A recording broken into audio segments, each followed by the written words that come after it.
दोस्तों, स्वागत है आपके YouTube चैनल श्री राम दूत में। उम्मीद है आप सभी लोग अच्छे होंगे, सुखी होंगे। आपके परिवार के लिए मेरे हृदय से सदैव ही मंगल कामनाएं हैं। और ऐसी मंगल कामनाएं ऐसा नहीं है कि केवल मेरे ही हृदय से निकल रही हैं। आपके शुभ चिंतक सभी आपके मंगल जीवन की कामना करते ही होंगे और आप भी उनके लिए ऐसी ही कामना रखते होंगे। लेकिन अगर समस्त विश्व के परिप्रेक्ष्य में हम देखें तो संसार की स्थिति बड़ी दयनीय है। इतना दर्द है। गोस्वामी जी तो एक जगह कहते भी हैं, अस प्रभु हृदय अछत अभिकारी, सकल जीव दुख दीन दुखारी। अस प्रभु हृदय अछत अभिकारी, कि ऐसा प्रभु सभी के हृदय में बैठा है जो अभिकारी है, विकार नहीं है, अछत जिसकी क्षति नहीं होती। लेकिन यह सब होने के पश्चात भी सकल जीव दुख दीन दुखारी, बड़े दुखी हैं। और किसी परिवार के अंदर शांति नहीं है। परिवार तो छोड़िए, गली में शांति नहीं है, गली को भी छोड़ो, मोहल्ले में शांति नहीं, मोहल्ला छोड़ो, शहर छोड़ो, एक जिला, एक स्टेट, एक कंट्री छोड़ो, पूरा विश्व। क्या आपने सोचा है कि यह कलह है, यह क्यों है? हमसे अच्छी तो चींटी है। आपने कभी देखा होगा, बचपन में हम अधिक इन बातों पर गौर करते हैं। दीवार पर चींटियों की एक लाइन आती है, एक पंक्ति आती है, और इधर से चींटियां आएंगी और इधर से उस तरफ भी चींटियां जाती हैं। और आपने देखा होगा कि चींटी से चींटी एक बार टकराती अवश्य,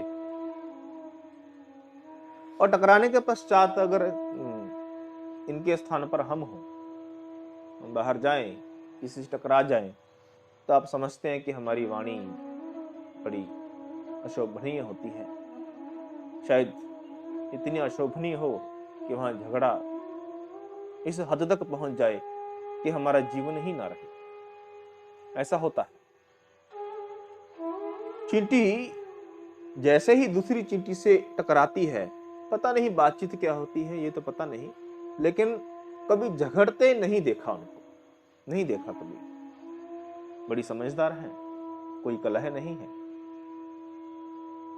और उन चींटियों के रहने का स्थान अगर आप देखेंगे, एक छिद्र होता है, वहां से वे किसी स्थान में दाखिल होती हैं, और हजारों की संख्या में वह चींटियां छोटे से स्थान पर रह लेती हैं। नहीं सुना कभी कि फलाने स्थान पर चींटियों का झगड़ा हुआ और इतनी चींटियां घायल हुई और इतनी चींटियां मारी गई, और इतनी चींटियों पर मुकदमा दर्ज हुआ, और इतनी चींटियां फरार हैं और इतनी चींटियों को जेल हुई। उन पर यह लागू होता ही नहीं है, क्योंकि वे ऐसी स्थिति के लिए आधार ही नहीं देती। उनमें कलह होता ही नहीं है। हाँ, होता भी होगा तो हमारी दृष्टि में वो नहीं है। लेकिन हम बड़े जकड़ते हैं। पिता के पुत्र से नहीं बनती, भाइयों की आपस में नहीं बनती, भाई बहन की भी नहीं बनती, और पति पत्नी का तो बड़ा दुर्लभ है कि बन जाए। क्षमा कीजिएगा, आप अच्छे होंगे, मुझे ये कामना है। आप जानते हैं कि बहुत तलाक के ऐसे केसेस आ रहे हैं। समझ आती है कि शांति तो नहीं है। तो कारण क्या है? आज इस कारण से निवृत्ति पाने के लिए ही हम लोग चर्चा कर रहे हैं, क्योंकि अगर घर में शांति नहीं है तो बाहर हम किसी को क्या समझाएंगे, क्या किसी को उपदेश करेंगे, क्या किसी को रास्ता दिखाएंगे। छोटी इकाई बिगड़ी है तो बड़ी इकाई को बिगाड़ने की आवश्यकता है ही नहीं, वह तो अपने आप ही बिगड़ जाएगी।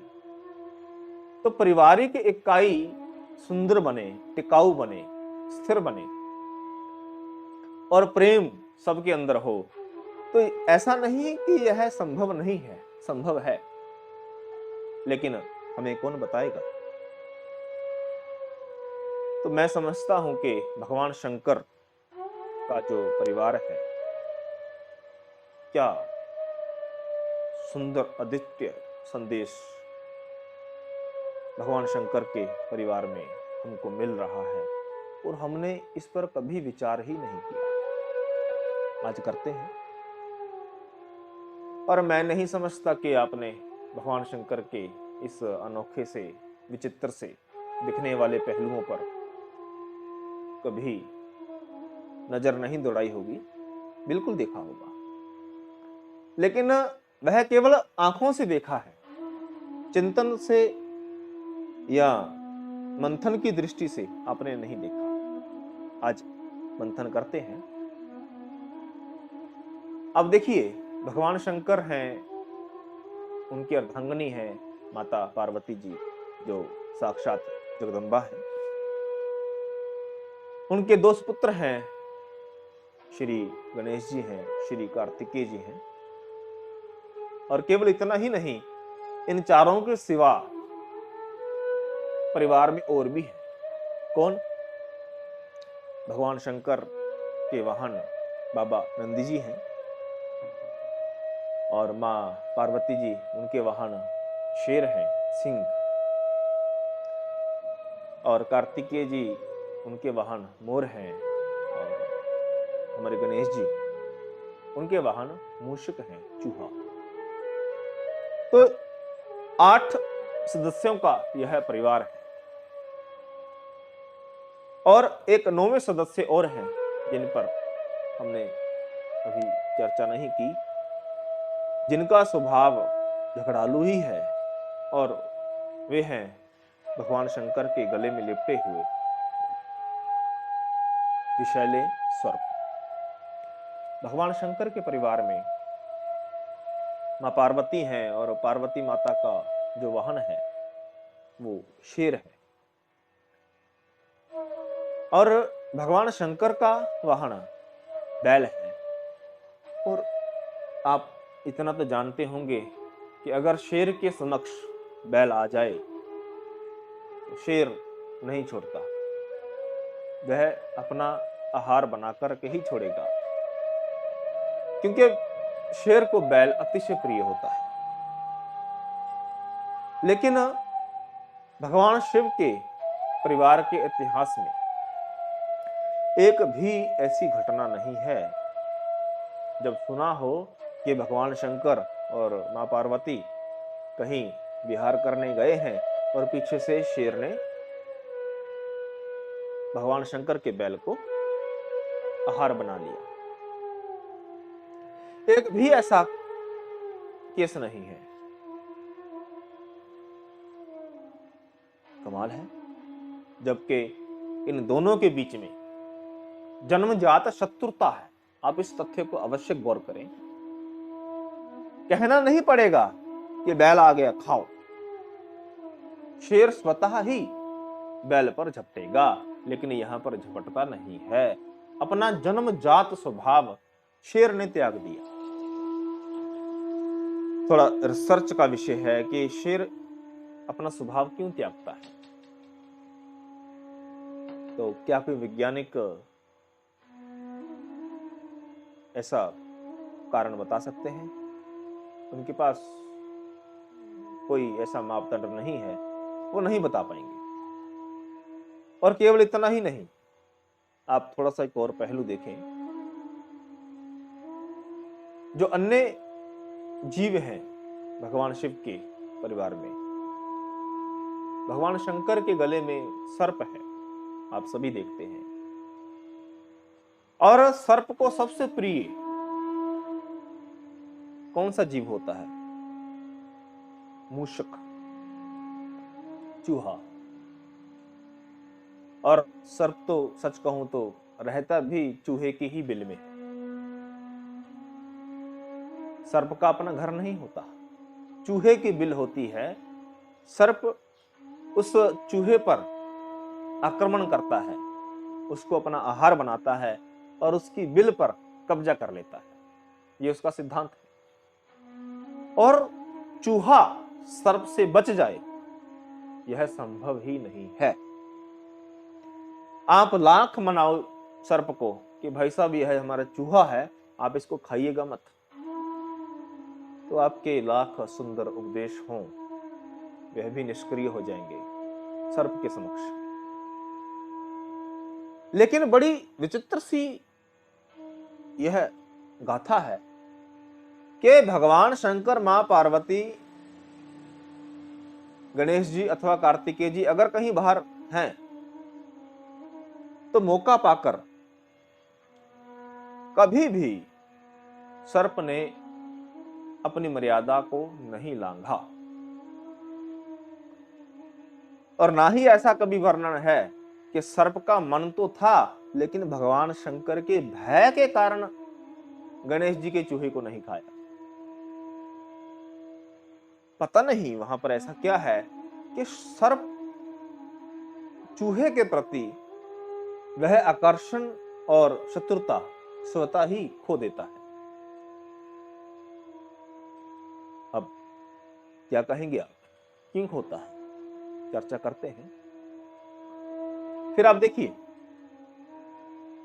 कार्तिकेय जी, उनका वाहन मोर है और मोर को सबसे अधिक प्रिय क्या है? मोर को सबसे अधिक प्रिय सर्प होता है। और कहीं ऐसा वर्णन नहीं है कि कार्तिकेय जी के वाहन मोर ने भगवान शंकर के गले में लिपटे हुए सर्प को मार के खा डाला। कोई ऐसा केस नहीं है,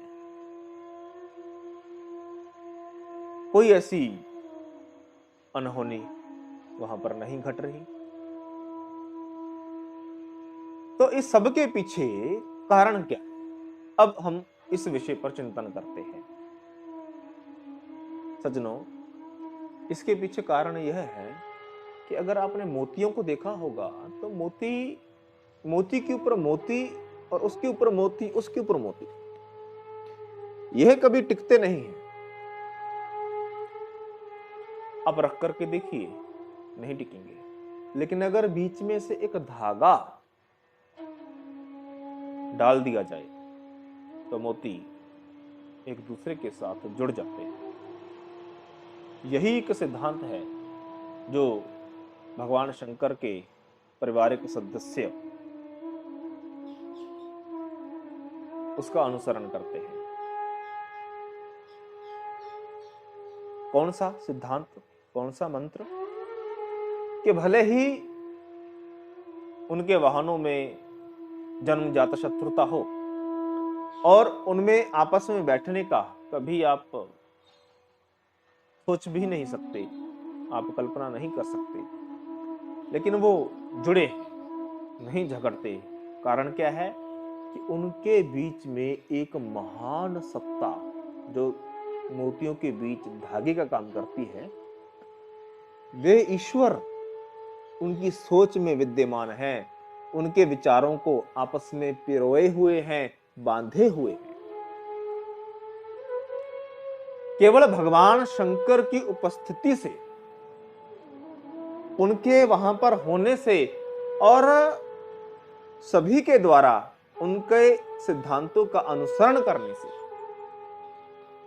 उनकी जन्मजात शत्रुता भी मिट गई है। और यही एक सिद्धांत है, यही एक मूल मंत्र है। अगर इसका अनुसरण, इसका पालन हम समस्त जीव कर लें, सज्जनों, ऐसा है ही नहीं कि कहीं पर झगड़े हों, ऐसा है ही नहीं कि कहीं पर द्वंद्व हो, ऐसा है ही नहीं कहीं पर टकराव हो, कहीं पर अशांति हो, कलह हो, ऐसा है ही नहीं। इसलिए जीवन के अंदर आप समझ लें, अगर भगवान नहीं है, ईश्वर का अस्तित्व आपकी सोच में, आपके विचारों में नहीं है, तो आप कहीं भी हो, आपके घर में कलह तो होनी ही है, और कलह का परिणाम बड़ा दुष्कर होता है। भगवान श्री राम जब तक माता कैकेयी के यहां पर बैठे हैं, पूरी अयोध्या नगरी में कोई युद्ध ही नहीं है, कोई कलह ही नहीं है। लेकिन जैसे ही मंथरा कैकेयी को स्पर्श करते हुए उसकी इस बुद्धि से श्री राम जी को हटाने में सफल होती है, और वहां पर कलह का जन्म होता है, और एक दिन की कलह, परिणाम भगवान का 14 वर्ष तक अयोध्या को छोड़ जाना होता है। एक दिन कलह हुई, भगवान 14 वर्ष के लिए घर छोड़ के चले गए। और आप सोचिए, हमारे परिवार में कितने बार कलह होती है। ऐसा नहीं कि सप्ताह में, मास में अथवा वर्ष में कभी कलह हो गई ना। हमारे घर में नित्य कलह होती है। और आप सोच सकते हैं कि भगवान का वास हमारे घर में होना चाहिए। एक बार कलह हुई, 14 वर्ष के लिए निकले, और अनेकों बार कलह होती है, तो भगवान कितने कितने कितने अनंत काल के लिए हमारे घर से दूर हो गए होंगे। तो बड़ी दयनीय स्थिति है। इसलिए भगवान को अपने जीवन में, अपने रिश्तों में पिरोलें धागे की तरह। सच मानिए, अपने ही हैं लेकिन शत्रु बने बैठे हैं। और मैं कहता हूं कि अगर जन्मजात शत्रु भी हो हम, लेकिन अगर ईश्वर हमारे मध्य, हमारा मध्यस्थ बन जाए, तो बड़ा प्यार होगा, बड़ी शांति होगी, वैकुंठ होगा, स्वर्ग कह लो, कुछ कह लो आप। तो मेरी कामना है कि ऐसा हो, लेकिन थोड़ा सा प्रयास आपको यह करना है कि आप ईश्वर की ओर उन्मुख हों, मनुष्य के इस दुर्लभ जीवन का वास्तविक लक्ष्य समझें और इसको सफल करें। इतना कहते हुए आपके मंगलमय जीवन की कामना करता हुआ मैं विवेचना को यहाँ विराम देता हूँ। और आप अगर कहीं मन को छुआ हो कोई विचार, तो अवश्य, मेरा कोई आप पर प्रेशर नहीं है, आपको मैं जबरदस्ती नहीं कहता। मन किया है तो आप अवश्य सब्सक्राइब करें, लाइक करें, कमेंट करें, शेयर करें। और इतना कहते हुए सभी को धन्यवाद, शुक्रिया।